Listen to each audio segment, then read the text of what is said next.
well, let's get started. My name is Stephen Swanson. I am a professor here at the University of California in San Diego. I'm also the person that organized these information sessions, and I'm the one that's been sending you all of the email. So thank you all for coming. I'm going to talk a little bit about how this is going to work and what you can expect from today. So what is this all about? So our goal here today is to answer questions that you have about getting a PhD in computer science. And the kind of underlying motivation is to help you make an informed decision about whether you want to get a PhD. Everyone on the panel happens to be at UC San Diego, but this isn't a sales pitch for UC San Diego, although we are a great school and you should all apply here if you decide to go after a PhD. But the goal here is really just to provide you some good information about what a PhD is like and what's involved and so forth. The reason that we did this is I went looking around, and it turns out that it's actually hard to find reliable information about this online. And there is a lot of information about getting PhDs, and some of it has various problems with it. Some of it's not kind of specific enough. PhDs in different fields work in different ways. So what you might hear about getting a PhD in economics probably doesn't apply directly to getting a PhD in computer science, or at least some of it does and some of it won't. And also just talking about graduate school in general, which includes master's degrees and PhDs, also isn't quite right, because getting a PhD is very different from getting a master's degree. Some of it is also too specific, so it's about a particular program. That information is all super valuable kind of later on in the process, where you're trying to decide where to apply and eventually, if you're admitted, where to go. But when you're sort of making a decision, there's sort of some basic information that's kind of hard to sort through. And then some of the other information is just kind of out of date or wrong. There's also some research that shows that the best kind of information, the most useful kind of information to folks when they're deciding to get a PhD is information that comes from professors and graduate students. And so that's what we have on the panel today, are professors that advise graduate students that are getting PhDs and PhD students.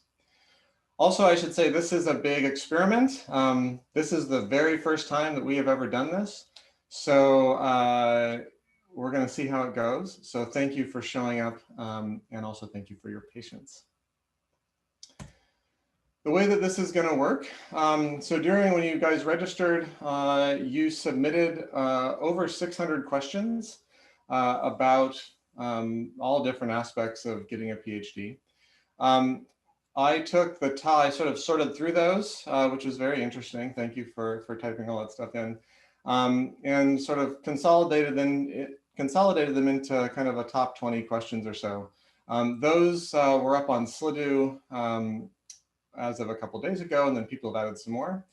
So if you'd like to ask a question, the thing to do is to go to Slido. You can use this URL and enter that event code, and then you can go and enter a question. Or you should actually, first I would suggest searching for the question that you're interested in and voting it up if you find it. And then if you don't find it, then you should ask it, and hopefully other people vote it up as well, and then we'll be able to answer it. We're going to go through the questions more or less in the order of their votes on Slido, but we'll also do some kind of balancing across topics to make sure that we cover a bunch of different areas. So we're going to do some introductions so you can kind of know who is on the panel.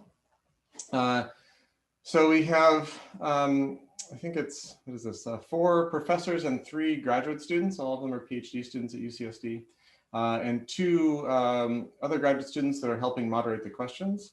So what we're going to do is go through this list in order, and I'd like the panelists to share, if they're willing, where they're from originally, where they did their undergraduate, where they went to graduate school, and then one piece of information that they think is most important for undergrads to know about getting a PhD.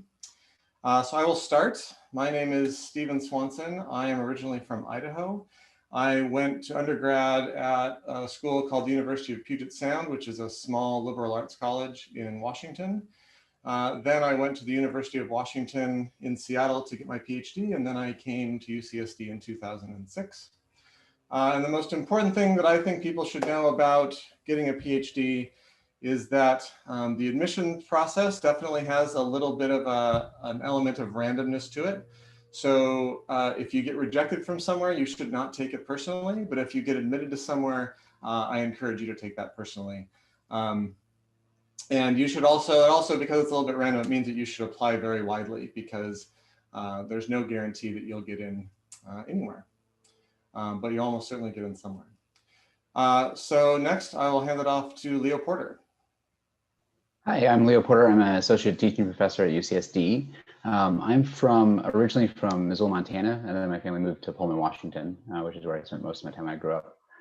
My undergrad was at University of San Diego, which is also a small liberal arts college, just like Steve went to. And then I did my PhD at UC San Diego. Actually, I was at UC San Diego from 2004 to 2011 before I graduated and became a professor at Skidmore College before I came back to UCSD as a professor. The one thing that I wish I'd known kind of as an undergrad going into grad school is that technical skills really matter, but having this broad base when you finish your undergrad will actually serve you really well. So I'll admit it, at times during grad school, it's going to feel like it's all about technical depth, especially this first year where you're taking a whole bunch of courses. But by the time you're kind of up and running in research, you'll find that there's real advantages to knowing how to write well and how to speak well. And you'll also, as you start to assess the impact of your research, you'll find that your knowledge of, say, liberal arts subjects, including philosophy or sociology or history, those become really helpful as well. So for those of you who are just finishing up undergrad, if you still have that chance to take maybe an advanced ethics class or an advanced writing class before you graduate, I'd actually recommend it. Thanks, Leo. Kristen? Sure. Hi, everybody. I'm Kristen Vaccaro. I'm a new faculty member in the CSE department here. I actually grew up outside of Boston, Massachusetts, and then moved for my undergraduate all the way to the other coast to a small liberal arts college, Reed College in Portland, Oregon. And I guess one thing that I can mention is that I actually did my undergraduate degree in physics and switched to computer science when I started graduate school. So if anyone wants to talk about that, that's something that's very possible and is definitely something that I'm happy to talk about.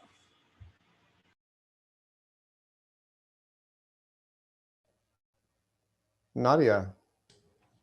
I'm Nadia Henninger. I'm an associate professor at UC San Diego. I grew up in the Bay Area in California, and I did my undergrad at UC Berkeley. So not a small liberal arts college, a very large public research university in which students disappeared into the void and professors don't learn your name. And I went to grad school at Princeton, which is a very different experience from a large public university. And then I actually just joined UCSD last year again. So I think the thing that I didn't quite understand about grad school when I started was that you can think of a PhD as joining one of the last remaining medieval guilds. So what you're doing is not going to school and taking classes anymore. You're doing an apprenticeship to join a guild of academia that involves wearing weird robes. It involves a lot of weird cultural things that you learn only from interacting in person. And if you think about it as an apprenticeship, the most important choice that you make is who you are apprenticed to, so who your advisors are. And I will leave it at that. Thanks. Akshat. Hi everyone, I'm Akshat. I'm a second year computer science PhD student at UCSD. For my undergrad, I'm from India and I did my undergrad from India in computer science. Then I worked for 4 years in software industry, came here to do my master's in computer science from Stony Brook University, New York, then joined UCSD as a computer science PhD student. Right now I'm working in bioinformatics, and something that I definitely thought I should have, it would have been better for me before applying to know was that even in computer science, That's something not very popular, but even in computer science, there are rotations that you can do before choosing a lab. And you can also do coursework in order to help you better select your field of research slash lab. So it's not, it is critical to know what you're planning to do, but you can always select what field you want to go in or what lab you want to join in after you get into a PhD program as well. And that's, I think, unique to United States PhD programs, but it's definitely an added advantage if you're coming directly from your undergrad. Thanks. All right, Sachiko. Hi everyone, I'm Sachi. I grew up in San Diego and then went up to UC Berkeley for my undergrad, where I doubled in physics and computer science. And now I'm back in San Diego. I'm a third year PhD student with a focus on human-robot interaction. One thing that I think I didn't fully realize when I started my PhD was that clear technical writing is actually really important. And it's something that it's a skill that you develop throughout your PhD, but it is very useful, I think. And Mark. Hi, I'm Mark. I'm a third year PhD student. Can't quite hear you, Mark.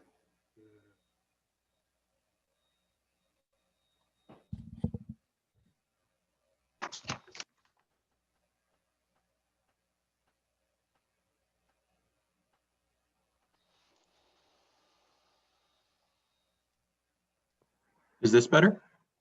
Yes, much. Oh, okay, cool. Hi, I'm a third year PhD student. My focus is in cryptography. I also actually did my undergrad at Reed College. I didn't know that before I was joining this panel. There'll be someone else from Reed here. Which is, you heard, it's a small liberal arts college in Portland, Oregon. I grew up outside of Portland. And I mostly focused in pure math at Reed. So I had to switch over to computer science to come here. And I had a misconception when I was coming into my PhD about how much work is the right amount of work to do. So my first year, I was trying to do all this work. I was like, oh, you know, if you do 10 hours a day, 12 hours a day, you'll get a ton of progress out of it. And I realized eventually that it's important to do high quality work, which for me actually meant imposing limits on how much work that I did. So essentially, by maintaining my mental health, I was able to do better work, and because of that, the work-life balance, finding a good work-life balance, has actually been very important to actually doing good work for me. Yeah. All right, thank you everyone for that. We're going to move on to some questions now, but I'm going to first of all answer two very common questions that have very simple, pretty concrete answers. And this came up a lot in the questions that you answered on when you were registering. The first one is, do you need to get a master's degree first before you get a PhD? And the answer to that is absolutely not. If you don't have a master's degree, if you're an undergrad right now, or you've graduated and you're thinking about getting a PhD, you can go directly to a PhD program, and you will generally get a master's degree kind of along the way. About 2 years in, you will have satisfied all the requirements for a master's degree at the institution you're at, and you can fill out a piece of paper and you'll get a master's degree. If you do have a master's degree, that is also totally fine. You will finish with your classwork a little bit sooner and get on to doing research a little bit faster. But there is nothing, you won't be disadvantaged at all by not having a master's degree in the admissions process. And the really most important thing to know is that if you want a PhD, if that's your goal, then you should absolutely apply to PhD programs instead of master's programs. And that is because of the second point on this slide, which was the other big question, which is how do you pay for a PhD and how much does it cost? And the answer to that is that in the vast, vast majority of cases, you don't pay for your PhD. You will have a teaching assistantship. You'll usually almost always get a financial aid package from the institution, and you'll either have a teaching assistantship or a research assistantship, and that will cover your tuition. It will also provide a stipend so you can pay rent and buy food and so forth. And so you should not need to, in most cases, need to incur any debt to get a PhD. So myself, I went on a big road trip and spent all my money, literally all my money before I went to graduate school, and I had to borrow $1,000 from my dad. And then by the end of my PhD, I had saved a reasonable amount of money from my stipend and doing internships and so forth. You can also usually defer a lot of your student debt during the PhD process. So those are all really good things to know. It doesn't, there's obviously financial decisions, but it doesn't take a lot of like capital up front or debt to get a PhD. So with those two questions out of the way, we will answer some of your questions. So this is the list that we're going to be going off of. And the way this is going to work is I'll kind of read one of the questions off the top of this list, and then I'll open it up, and the panelists, if you could just kind of jump in and answer, and we'll take answers from a couple of folks, and then maybe we'll move on to the next question, depending on how things are going. So the first question is, what are some of the qualities of an ideal candidate for a PhD? And conversely, what might raise a red flag in a candidate's application? So who on the panel would like to take a crack at that? Or I can. I guess I can start. Go ahead. So I think the easiest applications to admit are students who have they show in their statement of purpose that they know what they're getting into in research, and that they actually feel driven to do research for a particular reason, and hopefully they have worked in the area that they want to work in. So they've done some kind of research project or worked in industry in the area that they want to get a PhD in. And they understand what they're getting into in doing the PhD, that there's going to be a lot of research, that there's unsolved problems, that they want to have a job that involves research in the future. It's also important to demonstrate having technical ability through classwork, through research, through other experiences. Red flags are students who don't seem to know what they want to do in life. This is not, I will say that I had this, that was me when I applied to grad school. I was rejected from almost all the schools that I applied to because I didn't actually know what I was doing. And now I understand from the other perspective why I was rejected. Obviously things worked out, but students who just seem to want to go to school because they don't know what else to do, because they've just been in school for their entire lives, and continuing with more school because they really like classes, since that's not really what a PhD is about. That is kind of something that brings some hesitation. So those are the things that I look at.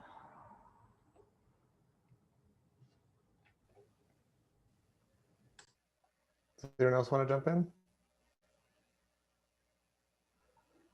I guess I could add just a bit. I mean, I completely agree with Nadia on what she said, but what I would add is I'm also looking for kind of unique qualities to that individual. And so, for example, someone may have gone to industry before they came back for their PhD, and they say, listen, I've spent 5 years in industry. This is what's broken with the process and how we educate software engineers. I want to come and I want to fix this. This is my goal. And so they have this unique background of their software engineering experience, and they're going to leverage that background to be successful. And so each of you have your own unique qualities. And so I would say talk up your unique contribution you can bring to the program by coming. Great. So the next question is another one about admissions. So what matters most in the application? Grades, undergraduate grades, graduate grades, test scores, or recommendations and research experience? So I can answer this one a little bit. I served on the graduate admissions committee for quite a few years when I got here. I think all of these are important to some extent. One thing to know about graduate and particularly PhD admissions that's different than undergraduate admissions or even MS admissions is that it's a pretty small committee that does it, and a lot of the decision is based on the kind of preferences of individual professors. And so different professors will weight different things differently.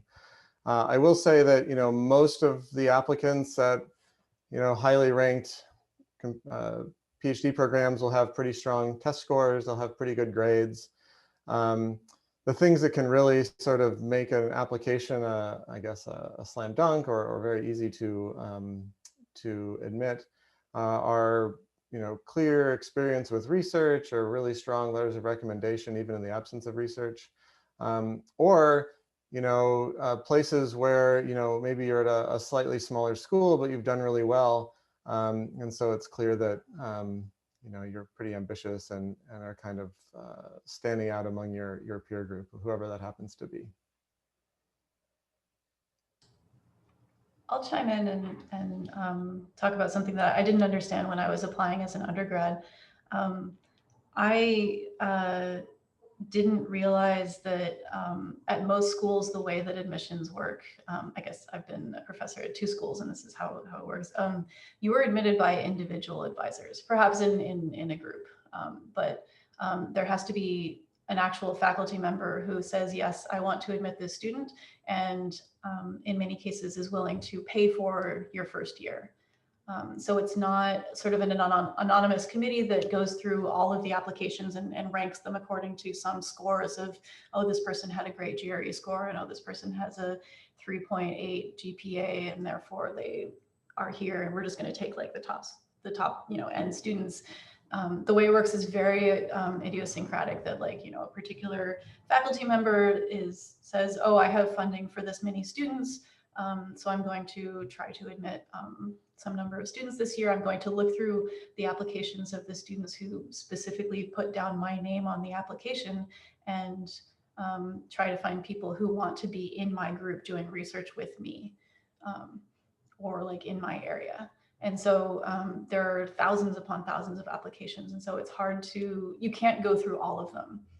So if somebody doesn't put your name down, or they don't say they want to work in your area, you may not ever see that application. So in order to be seen by you want to make sure that your application is seen by the faculty members that you want to work with. You want to know which faculty members you think you want to work with and make it clear why you want to work with them in your application. I will say not all schools do this. Some schools have sort of more general admission pools, and students may be admitted without having to be bound to a particular faculty member. But a lot of schools, it's if the faculty member has funding and they want to admit students, they will look through your application. If they don't, then it doesn't mean anything that you didn't get admitted there, because they didn't see it or they weren't looking for students. Definitely. All right. Next question is, how do you find a topic and an advisor? And it'd be great to hear from some of the graduate students about how they found their topics and their advisors. Yeah, I would like to answer this question. As I briefly mentioned earlier as well, like you can do rotations, and also coursework helps in deciding you to do like choose a topic or an advisor. Personally, I did my master's, and that helped me a lot in choosing my final research topic. I wanted to do PhD, but I was not very sure that what my research interest would be. I joined a master's program, took courses, and found computational biology to be really interesting. Then did a summer internship in a lab in some other university, and that's how I got sure that this is what uh, I wanted to do. Then after uh, before joining my program, or before joining the PhD program, I did not know who my advisor would be. And uh, then I got a call and I talked to an advisor uh, who basically sort of hired me to UCSD. And but again, at UCSD, and this is something that may not be applicable to all institutions, but it was applicable here. I was able to do rotations, and I did a rotation in some other lab which I ended up joining. Basically, I did not join the advisor who hired me.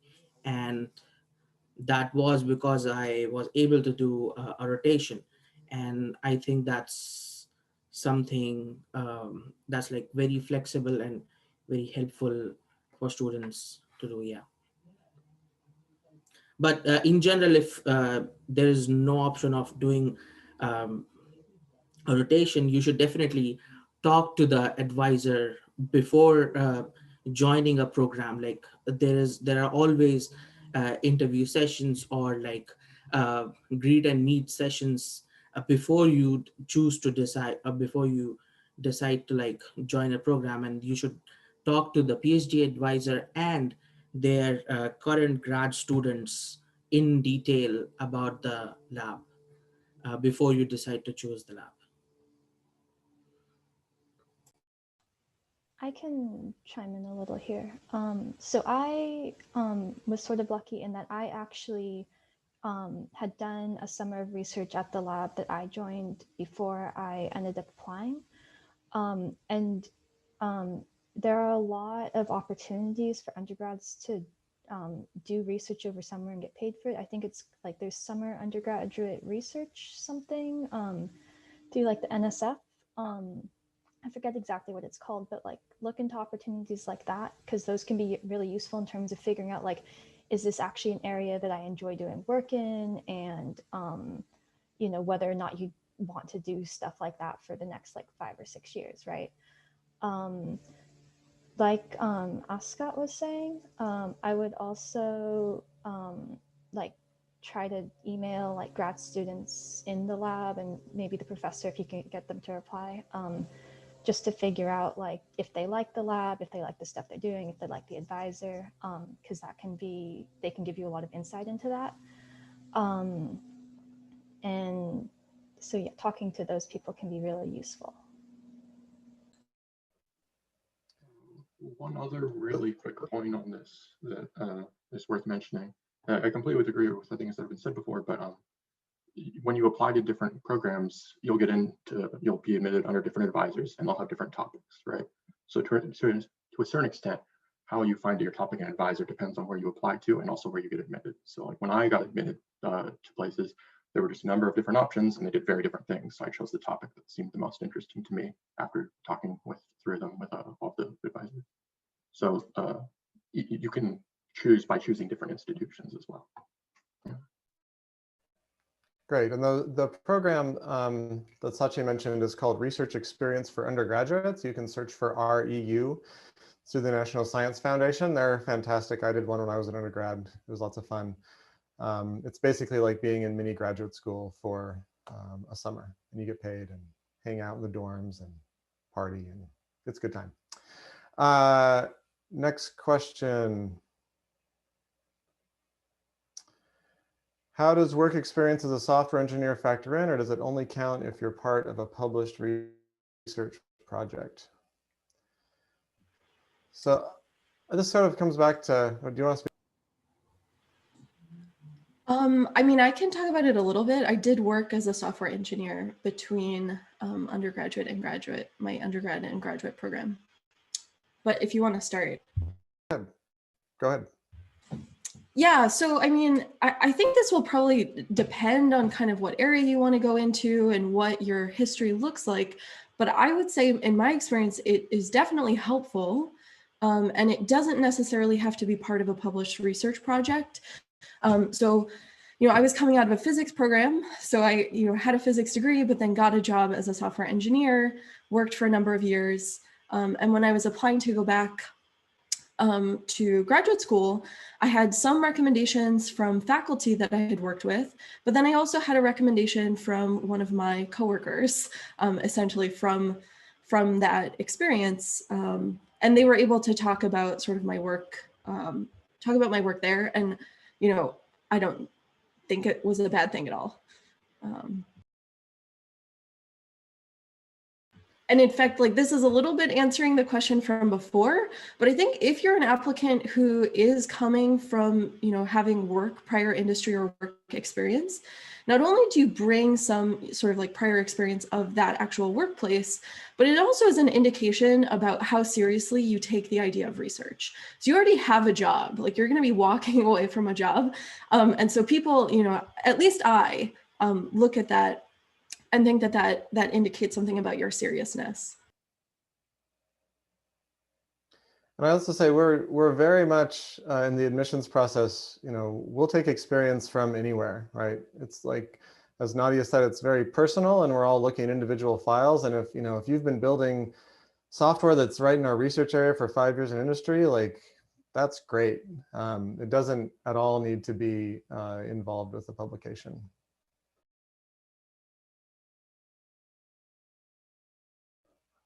All right, what kind of job can I get with a PhD and what is the job market like?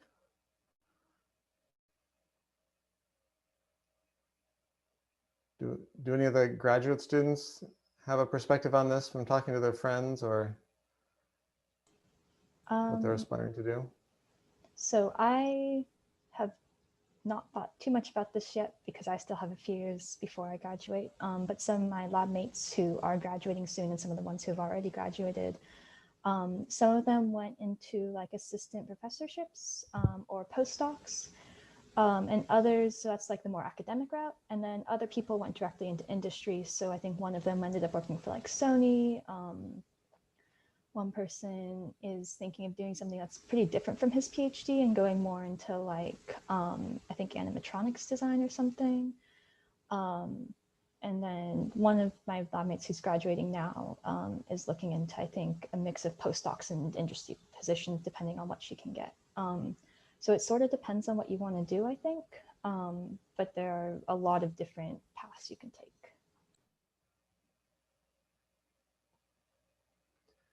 I would say broadly, the job market for PhDs in computer science is very, very good. There's just a lot of demand. And more broadly, you know, you can look at unemployment numbers and people with PhDs have the lowest unemployment rate across any kind of any levels of education. And you can get it, you know, once you have a PhD, you know a lot about computer science. You also know a lot about how to tackle open-ended problems and work independently and do all this other stuff that's super valuable in lots of different areas. I don't know of any case where a PhD graduate, at least from our program, has had trouble finding a job that they were really excited about.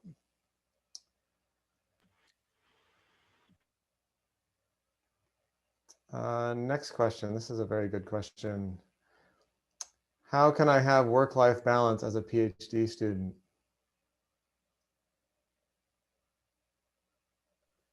What do the PhD students think? Yeah, I think that this is a super important thing to keep in mind. So you can look at all these statistics about mental health for PhD students, and there's some very depressing numbers out there. So like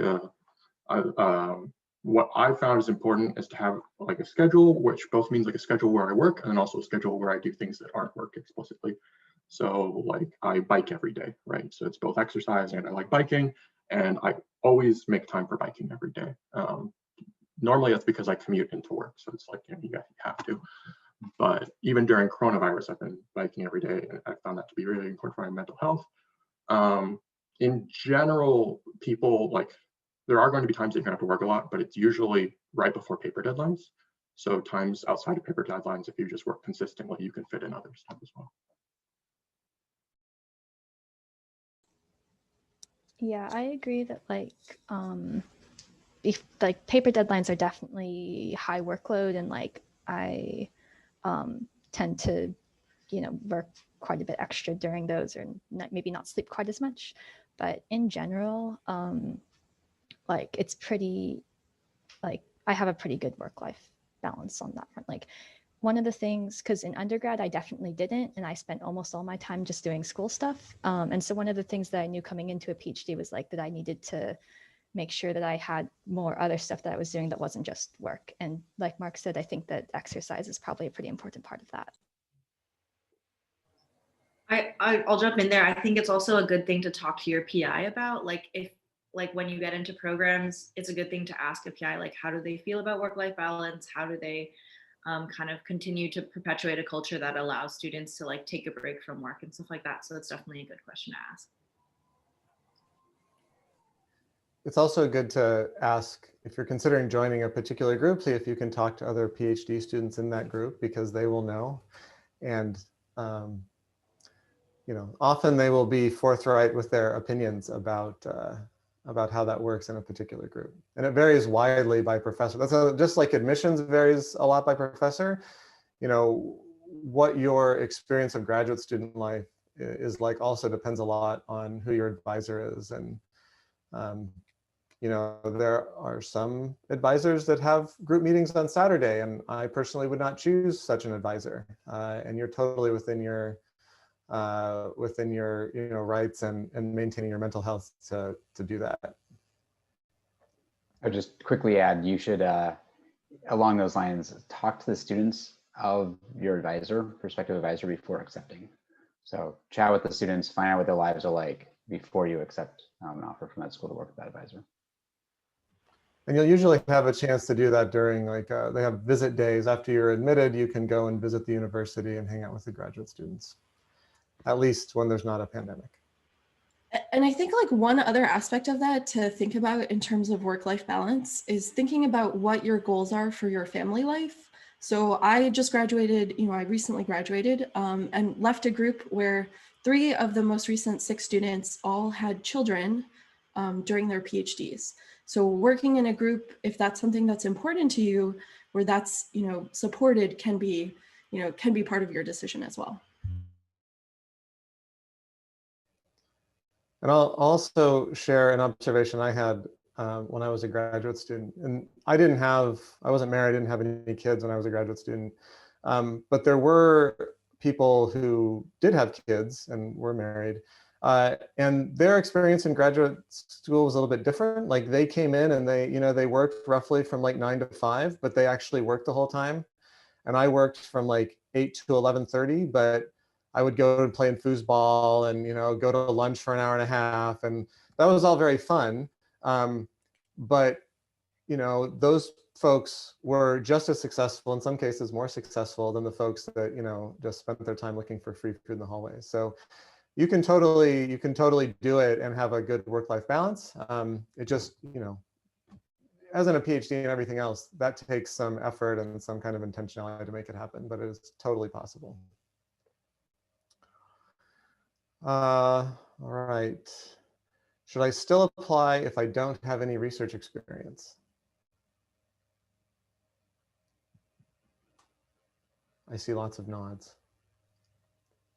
One thing to consider if you don't have research experience is like, there's kind of 2 issues with that, right? One is that the PhD program might have issues evaluating whether you can do research.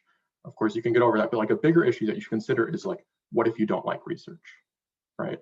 So a PhD, like if you have some evidence that like a PhD program is right for you, you should still apply and you should, you know, present that evidence. But like Nadia said before, that sometimes people apply to a PhD because they've been in academia for a long time, and it's like the natural thing to do. But in my experience, a PhD program is very different than prior academic experiences that I've had. So if I didn't have research experience, it's possible I could have done that and just realized I hated it or something. So that's a risk I see with that. But if you do have evidence that you'd like it, then of course. I will say there are some ways that you can get research experience while you're, say, working in industry or something similar. So I do cryptography and security, and there is a whole world of non-academic research, both in the hacker community and also in industry in these areas. And there's in fact like a huge number of conferences where people are essentially doing research. It's not academic research, but it's still research in, you know, understanding the security of systems, investigating things. They give talks, they write white papers, and at least within security as an academic discipline, you know, different faculty members have different relationships to this world, but I certainly think very highly of some of the people who do this kind of work. And somebody who, you know, had, you know, did well in undergrad, so that I know that they have the technical chops, and, you know, produced great work that they were giving talks about in the hacker community, I would think very highly of them. So like, even if you finished undergrad and have moved on in the world, there are still ways to sort of get research experience that may be non-traditional, but that may get like a foot in the door to interact with academia. And I would add that building on what Nadia said about thinking of research broadly, if you were active in the video game club, if you have done kind of projects really in any area that show kind of initiative and taking on things that are kind of open-ended, all of that you should think of as research experience, whether or not it involves actually writing a paper. Because that's sort of the underlying, I don't know, character trait that we're looking for. Also, because, as we've said, this is such a personal kind of admissions process that happens, we definitely, at least a lot of professors will sort of grade on a curve a little bit depending on where you went to school. So if you came from a small school where there were a lot fewer opportunities to do research, not having done research is not probably going to be held against you. So I wouldn't let that be a disqualifier.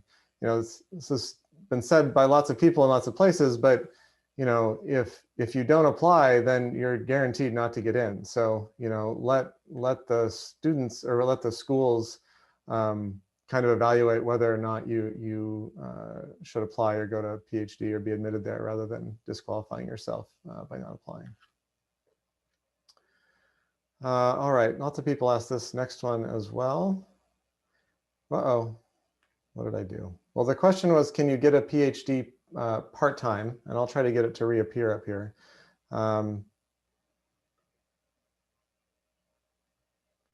So does anyone have a thought about that?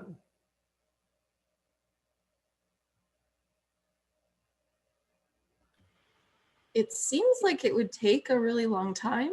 I don't know if anyone else on the panel would say yes. So I know of people who do this. There are a couple ways that this happens. It's rare. And I think the reason that we're all sort of struggling is because I don't think anybody at UCSD is doing this. And most schools in the United States don't really do this. The two cases where I have seen it happen is people who are in the military. I think, I don't know a lot of the details, but I know that there are some programs in which people are studying part-time while being full-time employed at the military. And so this will take more time, and it's a little bit weird, but it's essentially kind of like treating writing papers and doing research as a part-time job. If you are specifically like in the military, this is something that may come up, but I don't know a lot of details. The other case where I have seen this is in European PhDs, where the system in Europe is very different from the United States. So in Europe, and this would only come up if you wanted to go to Europe and do a PhD, or you're already in Europe. And so I should warn you that it's a completely different system, and almost everything that we're saying is not accurate for Europe. But it is the case that sometimes people do PhDs part-time in Europe. Their PhDs are funded by industry.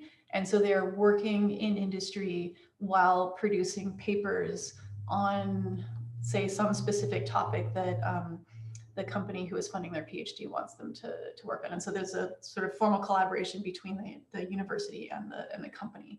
This does not happen in the United States. So it's much rarer. So if you are in the United States and you're thinking like, oh, I don't really want to quit my job, I want to do a PhD part-time, that's not really going to work. So I think outside of these two specific scenarios that I mentioned, I haven't seen it at all. And it would be a giant red flag if somebody applied to UCSD saying, I want to do a PhD part-time. Yeah, even I don't know if somebody has done a part-time, but it's fairly common in computer science PhD programs for students to go in industrial internship and then end up doing an internship for like a longer period of time, 6 months, maybe a year or something. And it's like sort of taking a sabbatical from your PhD. You do, the internship is in your research field, but right at that point of time, you're not in your lab or doing your actual like research on your thesis or your coursework or anything. So it's sort of part-time. Also, like Nadia mentioned, I know a person who is doing a PhD and he is employed by US Navy. And so he does like, he works in the Navy's research wing and also works as a PhD student for like half a day or something. So that's sort of part-time, but not like a, yeah, I don't know anyone who's actually hired as a in a PhD program as a part-time student in general. I will say one more thing that I know that before I applied to grad school, there are some like national labs sometimes that do like fund your PhD part-time if you've been there for a while. So if you work for like Lincoln Labs, if you work there for like 5 or 6 years, sometimes they'll fund your PhD and they'll cover like your stipend, but you work for them like 1 day a week. So maybe that's kind of like a part-time thing. So I just know that exists too. But it's all this is extremely rare. So I definitely don't count on it as your kind of first line plan. The next question is, what job opportunities in industry does a PhD or master's in CS open and close compared to a bachelor's? I would like to start here. So if you have a master's in CS or a PhD, it doesn't really close any opportunities as you should like think it should open more. Um, if unless like a job specifically wants only a bachelor student, which I don't think they'll in general want. But in a if you have a master's then you don't really gain a lot of academic experience before you apply again, because it's usually master's programs are like 16-month or 2 years programs, and students start applying right from their first semester or like before the first year ends, and so you don't gain a lot of experience before you start applying. So there is not a lot of difference for job opportunities in a master's or a bachelor's. There's certainly like you can tell them that I'm doing this course, like I'm like transitioning to this field, and so you can apply to a little more specialized job that helps for a master's students. For a PhD student or like a PhD graduate, it's a whole different thing, because now you have an expertise in a field, and so you can apply to those specialized jobs that no one else is qualified for in general. So and there are like startups in computer science all over the world, and they are looking for these people. Every company is looking for specializations, like people who have expertise in some field. So PhD opens a lot of like opportunity in industry, and computer science, like we as computer science people are fortunate enough to have tons of opportunities in industry after our PhD. I could add a bit to that. I completely agree with what you just said. I think I just add that some jobs actually require PhDs. So if you want a job at, say, Microsoft Research, you really have to have a PhD for that. If you plan on running a company that works on government research grants, you need a PhD to be able to do that. If you want to run a PhD in like some large research lab at a company, if you want to run a research lab at some big company, you need a PhD for that. And then kind of adding to what Akshat just said, I had a friend who created a startup with 3 other PhDs. And I think part of the reason they got so much funding was because they had 3 PhDs. No one looked closely that the startup was in AI and they all had PhDs in architecture, but it actually did incredibly well as a startup. And so there's job openings that become available if you have a PhD. And I'd also add that just like Steve said, I had a lot of friends go to big companies like Google and Facebook, and they've done very well with their PhDs, and they have a very high ceiling in how high they can get promoted because of that PhD. All right, next question. Is there a time of life that it is best to get a PhD? And is there an average age for a first-year PhD candidate? I'm sure there isn't. I don't know what it is. Go ahead. I don't know the average age either. I think a lot of people do come straight out of undergraduate programs, and that certainly works. I worked before I came back for, several years. And I think the thing to keep in mind then is like, you're going to be taking a pay cut if you're going from a CS job to a CS PhD. So just like remember that you're going to have to, relearn how to save your pennies. And then I will say, actually, in my group, when I was a PhD student, we had another student who was in her 50s. So it's actually entirely possible to do a PhD sort of at any point in your life, especially, yeah, like if you come back and you say like, hey, I'm in my 50s and I want to get a PhD, again, I think this is often an indication about, yes, I'm taking this very seriously.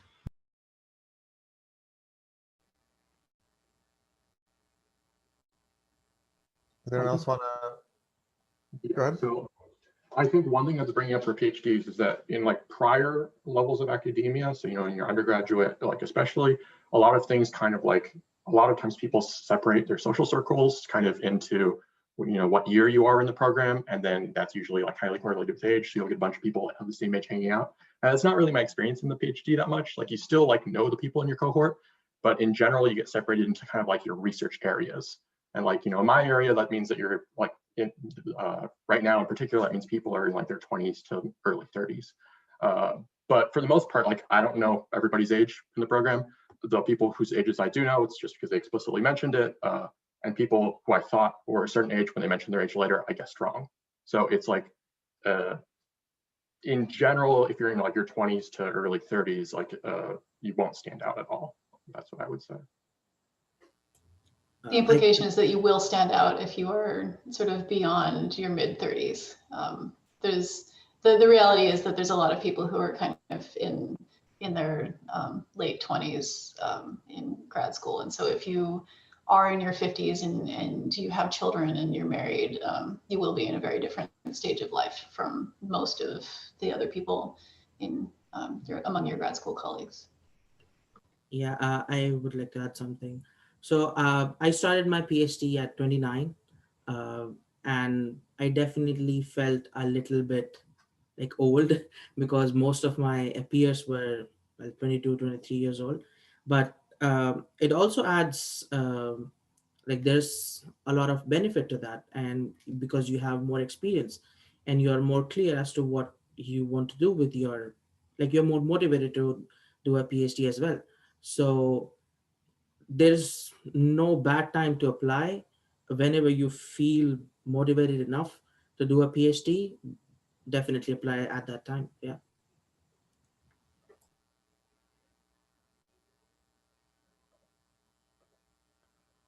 All right. I think we have time for probably, we have time for about one more question. How important is it to reach out to potential advisors before applying? Can they vouch for you in the application process later on? Professors get a lot of email from prospective graduate students. So much so that there's a lot of noise. There's a lot of, people include their resumes and it's just a lot. So, and what I do is I direct them all to a web form on my webpage, and that all gets dumped into a spreadsheet so that I can sort of look at them all at once. And I will go and look at all their applications in the pile when we do admissions. So maybe other professors can share what they do, but it doesn't hurt, but it's not the most effective thing. Writing down the professor's name in the who do you want to work with box is much more effective in terms of your time. Unless you have a specific question that you're asking. So if you have a specific question that you're asking, like, are you still working in this area? Are you admitting students? That kind of thing. That's a reasonable reason to email a potential advisor, but we get a huge number of obvious copy-pasted emails. There are certain countries where people seem to be advised to just spam every professor on the planet looking for responses, and it's extremely annoying. So you do not need to email us. Just write a paragraph in your statement of purpose of why you want to work with particular faculty members, and we'll see that when you apply. The other cases I see are successful is when your advisor, maybe you're doing undergraduate research and your advisor reaches out because they know me and says, hey, I've got a really strong student. They're interested in what PhDs would be like at UCSD. Do you want to talk to them about your lab? And then I'm most of the time very happy to talk with the student. But it's not initiated by the student, it's initiated by the advisor. All right, so we are just about out of time, and I have a couple of more business slides before we wrap up. So as I said, this is so first of all, thank you panel for all those excellent answers. Those were great. And thank you attendees for all their awesome questions. So I said, this is an experiment. We're gonna do this again, actually in early December. You're welcome to register again if you wanna come and see it all again, but we wanna make it better. So I'm gonna send out this survey, and attendees, if you could fill it out, this would be enormously valuable to us. Future applicants or future prospective PhD students will thank you as we make these sessions better. So keep an eye out for that. That'll come out later today. The other thing is that the department, our department here is, if you registered for one of these, then we're going to waive your application fee to UCSD's PhD program. And so if you're applying to PhD programs, we would love you to apply to UCSD. I think we have an awesome program. We have great students, as you can see. And we'll waive the application fee for you. So keep an eye out for an email about how to take us up on this. I'm not exactly sure how it's going to work, but it'll probably involve an email and a code or something. But keep an eye out for that. And definitely, we would love to see your file. And that's it. So thank you, panel. Thank you, attendees. One more thing. There was a question before about what to do if their questions aren't answered here. So maybe who should they? Yeah, that's a good. Yeah. So there, like I said, you guys submitted about 600 questions, and there's a lot of overlap. I am trying to figure out what to do about that. I will definitely look through the list of questions that at least were asked on Slido and try to at least write short responses to some or most of those and maybe send those out in a big email. You know, it's very clear from the questions that we got that there's a lot of pretty common concerns. And so I'm brainstorming with some other faculty about how to produce a FAQ that, you know, provides hopefully a lot of different perspectives on the questions where there's a very, you know, like what grad student life is like. There's not a single answer for that. So finding a way to get a variety of answers and voices on that, I think would be really valuable. And, you know, I will probably send you an email about that when we get something up. You can also just check the homepage for this event, and that page will probably get updated with links to this information as we assemble it. So yeah, we will try to do our best to get you some answers to as many of your questions as we can. And that's it. Thank you. Thanks everyone for coming. And Steve.